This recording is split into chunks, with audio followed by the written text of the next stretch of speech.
Hey, Greece, COS 133, it's Professor Burke. On behalf of Professor Domino and I, we loved visiting your class last week and watching you engage and engaging with you in that in-class discussion about your current study strategies. We thought you guys did a really nice job with that. So thank you for that.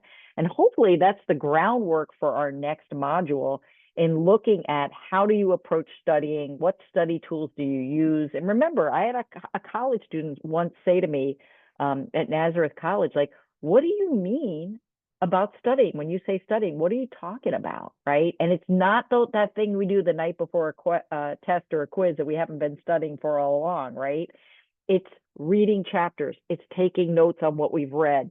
It's creating little study groups. It's creating flashcards for certain classes, study sheets, maybe a concept map. Maybe it's doing a draft or an outline for a paper that's not due for a couple of weeks. It's all the work we do to kind of stay up to date with our classes and make sure we're understanding things and that we're breaking larger assignments down into smaller steps. And that helps us stay up to date with our coursework. So that's the kind of stuff we want you to be working on for Module 3. So let's take a look at our course and we'll look where we're at with everything. So a couple of things to be aware of. I got to get into our course here. I thought I had our course up behind me, but it got taken away. Sorry about that. This is what happens when you have Professor Burke making a video. You go for a little ride with her. Okay, here we go. So we're finishing up Module 2. Make sure that you have everything from Module 2 already done.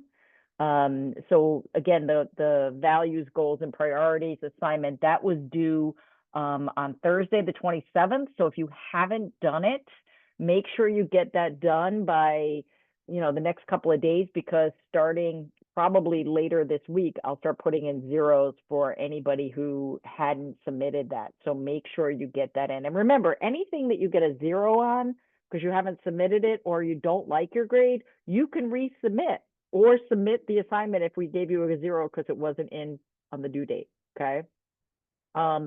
I know that the Module 3 quiz that we were hoping you would take, if I'm not mistaken, I think the deadline we had it for there was for tomorrow, but don't worry about that. If you haven't gotten that in, we will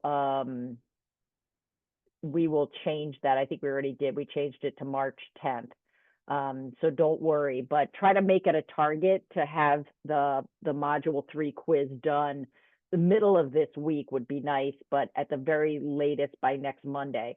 Remember, this quiz requires a lot more of you. It's not just multiple choice. These are mini essays, short answer, that require you to reflect on some of the videos from the chapter, those kinds of things. So this is going to require you to step up your game a little bit as far as your answers to the quiz questions. So when you first submit it, it might look like you just have a 10. We have to manually grade those quizzes. So be aware of that. The thing that you're going to be working on this week, and we handed out a handout for it in class, is the Module 3 project, creating and applying study tools. So make sure first and foremost you read chapter 6, okay? And you're going to choose 2 high school classes and talk about those 2 classes and how you're doing in those classes. And it should be a class that you either want to maintain your grade or raise your grade in. And then you're going to create 2 study tools, one for each class, okay?